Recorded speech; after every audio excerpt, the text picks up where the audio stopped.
Jemaat GKO Sola Gracia, Indonesia sedang menghadapi krisis kesehatan. Kita sedang diserang dengan yang namanya wabah COVID-19 atau Corona. Ada banyak yang sakit, ada yang meninggal, tapi juga ada yang sembuh. Kita juga dihimbau untuk mengerjakan segala sesuatu dari rumah. Tidak hanya krisis kesehatan, tapi juga krisis sosial. Pertanyaannya, bagaimana kita menghadapi krisis? Bacaan ini akan menolong kita untuk 3 hal kita boleh dapatkan. Yang pertama, ada jaminan Tuhan, yaitu kehadiran Kristus bersama kita saat krisis. Murid-murid ketakutan karena angin, taufan, ombak, air masuk ke dalam perahu. Tapi peristiwa yang besar dari kisah ini adalah bukan soal ombak yang besar, taufan yang dahsyat, tapi kehadiran Kristus bersama dengan murid-murid saat krisis. Jika Yesus tidak hadir pada waktu itu, mungkin mereka bisa tenggelam. Tapi kehadiran Kristus menolong mereka. Kehadiran Kristus membuat mereka menjadi selamat. Menghadapi virus corona, kita percaya kita punya jaminan yang sama. Kehadiran Kristus bersama dengan kita menjalani masa krisis ini. Kehadiran Kristus bagi Indonesia. Yang kedua, jangan takut, jangan panik. Murid-murid ketakutan, panik karena mereka mengalami sesuatu yang tidak biasa. Mereka nelayan yang berpengalaman, tapi kali ini mereka mengalami sebuah keadaan yang membuat mereka panik dan takut. Mereka berteriak dan berseru kepada Yesus, "Guru, apakah Engkau tidak peduli kalau kita binasa?" Sebuah keadaan yang membuat mereka tidak percaya diri, padahal mereka orang yang terbiasa menghadapi angin dan badai. Tapi kali ini mereka sepertinya tidak siap. Mereka menjadi takut. Dan satu hal, ketika kita takut, iman kita menjadi lemah, imun kita menjadi turun.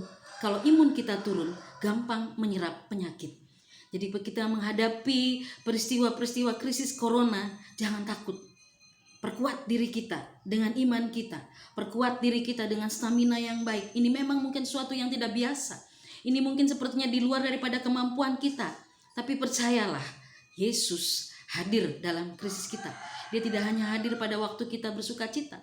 Dia tidak hanya hadir pada waktu kita berulang tahun.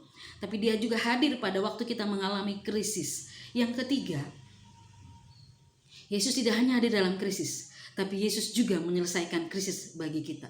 Murid-murid ketakutan dan membangunkan Yesus saat mereka panik. Yesus bangun dan Yesus berkata kepada angin, dia menghardik angin, dia berkata kepada danau, "Diam, tenanglah." Maka angin reda dan danau itu menjadi teduh. Kristus juga Allah yang sanggup menyelesaikan krisis bagi kita.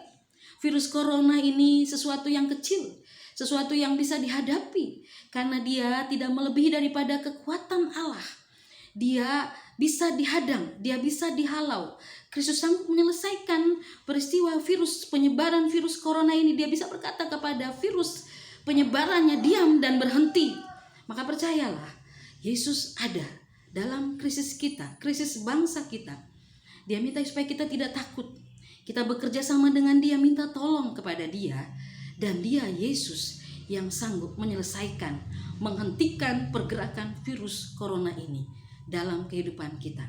Mari, gereja-gereja, orang percaya, saat ini kita sedang mengalami himbauan untuk berada di rumah. Keluarga-keluarga, siapkan diri kita secara baik, perkuat kekeluargaan kita, pemulihan keluarga. Buat quality time dengan keluarga, bangun mesbah keluarga, kita sama-sama berseru. Karena ketika keluarga kuat, gereja kuat, bangsa ini menjadi kuat.